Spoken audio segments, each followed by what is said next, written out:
Hi, പുതിയൊരു വീഡിയോട്ട് സ്വാഗതം.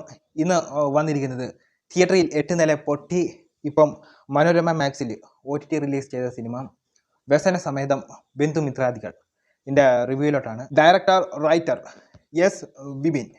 ഇപ്പം കുറേ നാളുകൾക്ക് മുന്നേ കൈദി എന്ന് പറയുന്ന ഒരു സിനിമ ഇറങ്ങിയിട്ടുണ്ടായിരുന്നു. ഒരു രാത്രി നടക്കുന്ന കഥ. അതിനുശേഷം മലയാളത്തിൽ എന്ന് വെച്ചാൽ ആ ഒരു മോഡലിലല്ല, ഒരു സ്കിറ്റ് രീതിയിൽ വരാറുണ്ട്. ഓരോരോ സിനിമകൾ തട്ടിക്കൂട്ടാറുണ്ട്. അതേപോലൊരു തട്ടിക്കൂട്ട് പടമായിട്ടാണ് എനിക്ക് ഈ വ്യസനസമേതം ബന്ധുമിത്രാദികൾ തോന്നിയിട്ടുള്ളത്.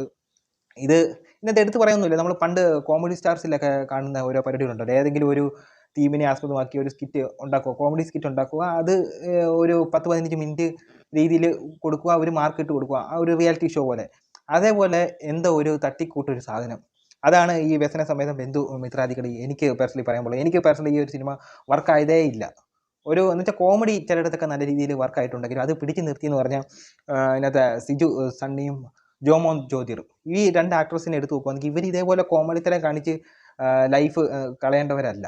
ഇവർക്കൊക്കെ നല്ല നല്ല ക്യാരക്ടർ റോൾ, നല്ല നല്ല എന്ന് വെച്ചാൽ ഈ ഈ മോളിവുഡിൽ തന്നെ, മലയാള സിനിമയിൽ തന്നെ ഒരു മിഡിൽ ലെവലിൽ എത്തേണ്ട ഓരോ ആക്ടർമാരാണ് ഇവർ രണ്ടുപേരും. ഇവർ തമിഴിലെ സൂര്യ എന്ന് പറഞ്ഞ ഒരു ആക്ടർ കോമഡി റോൾ ചെയ്തുകൊണ്ടിരുന്നത് ഇപ്പോൾ ഏറ്റവും നല്ല നടന്മാർ വരുന്നുണ്ട്.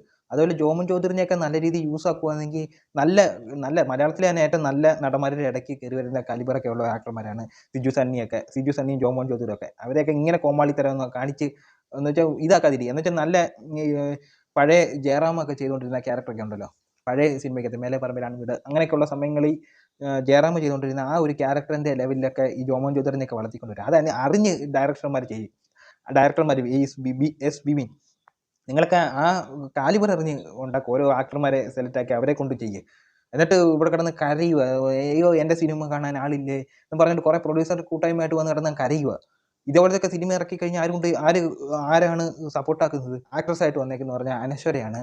ലവ് ട്രാക്ക് എന്ന് പറഞ്ഞാൽ സിജു സണ്ണിയും അനശ്വരയും തമ്മിലുള്ള ഒരു ലവ് സ്റ്റോറി വേറെ പോയിട്ടുണ്ട്. അനശ്വരയുടെ കൂട്ട് അളിഞ്ഞ ഒരു റോൾ എന്ന് പറഞ്ഞാൽ ഇതേപോലെ ജീവിതത്തിലും നമ്മൾ ഇതുപോലത്തെ ഉള്ളവരെ കണ്ടിട്ടുണ്ട്. അവരെ എത്ര ഇഷ്ടമുണ്ടെന്ന് കാണിച്ചാലും അവർ മനസ്സിലാക്കത്തില്ല. അത് തന്നെയാണ് ഇതിനകത്ത് അനശ്വര ചെയ്യുന്ന ഒരു തൊലിഞ്ഞ ക്യാരക്ടർ. അനശ്വരയുടെ ക്യാരക്ടർ എനിക്ക് ഇഷ്ടം അങ്ങനെ പെട്ടിട്ടൊന്നുമില്ല. പിന്നെ ഇതിനകത്ത് മല്ലിക ആൻറ്റി വരുന്നുണ്ട്, ഇവരുടെയൊക്കെ ഒരു അമ്മൂമ്മയായിട്ട്. അതിനകത്ത് എടുത്തു പറയേണ്ട ഒരു ക്യാരക്ടർ, എടുത്തു പറയേണ്ട നല്ലതായിട്ട് എനിക്ക് തോന്നിയെന്ന് പറഞ്ഞാൽ ഇതിനകത്ത് കോമഡി സ്റ്റാർസി വന്ന 2 പേരുണ്ടായിരുന്നു. ഒന്ന് അസീസ് നെടുമങ്ങാടും നോബിയും. ഇവർ 2 പേരുടെയും ക്യാരക്ടർ, ഇതിനകത്ത് അസീസിൻ്റെ എനിക്ക് എടുത്തു പറയേണ്ട ഒരു ക്യാരക്ടറാണ്. നല്ല വെറൈറ്റി ആയിട്ട് എന്ന് വെച്ചാൽ അസീസിൻ്റെ ക്യാരക്ടർ എനിക്ക് പുള്ളിക്കാരൻ നല്ല ക്യാരക്ടർ റോൾ എടുത്ത് നല്ല രീതിയിൽ അത് ചെയ്ത് വെച്ചിട്ടുണ്ട് അസീസ്.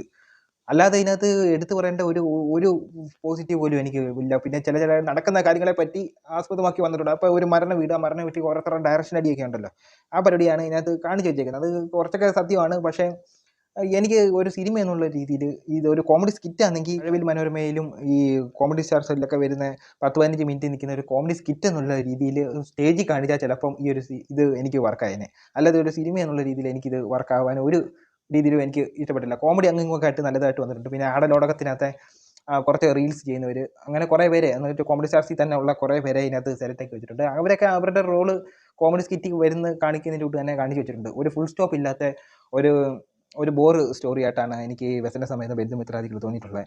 പിന്നെ അതിനകത്ത് മല്ലിക ആൻറ്റിയുടെ ഒക്കെ മേക്കപ്പൊക്കെ ഒരുമാതിരി വീക്കാണെന്ന് കാണുമ്പോഴേ അറിയാം. അപ്പോൾ അനശ്വരയുടെ കാര്യം ഞാൻ നേരത്തെ പറഞ്ഞിട്ടുണ്ടായിരുന്നു. അതായത് മലയാളത്തിലെ തന്നെ ആക്ട്രസ് ആയിരുന്നു നമിത പ്രമോദ്. നല്ല ബ്രില്യൻ്റ് ആക്ട്രസ്സാണ്. അവർക്ക് ഇതുപോലൊരു റെസ്റ്റോറൻറ്റ് തുടങ്ങിയിട്ടുണ്ട്. അതേപോലെ മലയാളത്തിലെ കുറേ ആക്ട്രസ്മാർക്ക് ഞാനൊരു ഓഫർ അതേപോലെ കൊടുത്തിട്ടുണ്ട്. അതിനകത്ത് ഈ അനശ്വരയ്ക്കും ഇതേപോലെ ഒരു ടെക്സ്റ്റൈൽ ഷോപ്പോ റെസ്റ്റോറൻറ്റോ എന്ന് വെച്ചാൽ നമിത പ്രമോദുമായിട്ട് ഒരു പാർട്ട്ണറായിട്ട് എടുത്തൊരു റെസ്റ്റോറൻറ്റ് വല്ലതും നടത്തിയാൽ നല്ലതായിരിക്കും. നിങ്ങൾക്കൊന്നും ഇതിനകത്ത്, അല്ലെങ്കിൽ ഞാൻ നേരത്തെ ഒരു വീഡിയോക്കകത്ത് ഞാൻ പറഞ്ഞിട്ടുണ്ട്, അതേപോലെ ഒരു നല്ലൊരു ഫോട്ടോഷൂട്ട് നടത്തുക. അതിനകത്ത് ഇതേപോലെ തെലുങ്കിലുള്ള കുറേ അഭിനയിക്കാൻ പോലും അറിയാത്ത കുറേ പേരുണ്ട്, അവരുമായിട്ടൊക്കെ പെയറിങ് കിട്ടും. മലയാളത്തിലൊക്കെ ഇതേപോലത്തെ റോളും പിടിച്ചുകൊണ്ട് വന്നേക്കുക. എനിക്ക് ഇതുപോലത്തെ റോള് എനിക്ക് പേഴ്സണലി എനിക്ക് ഇഷ്ടപ്പെട്ടിട്ടില്ല. അത് അനശ്വരയുടെ ക്യാരക്ടർ ഈ വർഷം ആദ്യമേ ചെയ്ത ആ ഒരു ആസിഫ് അലിയായിട്ടുള്ളൊരു വന്ന പടം ഉണ്ടല്ലോ, മുഖചിത്രം, ആ പടം മാത്രം എനിക്ക് അത്യാവശ്യം എനിക്ക് ഇഷ്ടപ്പെട്ടുള്ളൂ ഈ വർഷം ഇറങ്ങിയത്. അല്ലാതെ ഈ വർഷം ഇറങ്ങിയ കുറേ വരിയായിട്ടുള്ള കുറേ അലവലാതി പടങ്ങൾ ഇറക്കിയിട്ടുണ്ട്. ഇനി അത് തന്നെ അവരിൽ നിന്ന് ഞാനും പ്രതീക്ഷിക്കുന്നുള്ളൂ. ഒരു ആക്ട്രസ് എന്നുള്ള രീതിയിൽ പരിപാടി നിർത്തുന്നതായിരിക്കും നല്ലത്. അല്ലെങ്കിൽ റെസ്റ്റോറൻറ്റോ ഇതുപോലത്തെ ബിസിനസ് വല്ലതും തുടങ്ങുമോ? ചുമ്മാ തട്ടിക്കൂട്ടിയെടുത്ത് ഉണ്ടാക്കിയൊരു സാധനം. അതാണ് എനിക്ക് വ്യസനസമേതം ബന്ധുമിത്രാദികൾ തോന്നിയിട്ടുള്ളത്. കൂടുതലൊന്നും എനിക്ക് പറയാനില്ല. ഒരു സിനിമ എന്നുള്ള രീതിയിൽ ഞാൻ ആസ്വദിച്ചിട്ടില്ല. അപ്പോൾ ഇത്രയേ ഉള്ളൂ. അടുത്തൊരു വീഡിയോ ആയിട്ട് വരുന്നത്.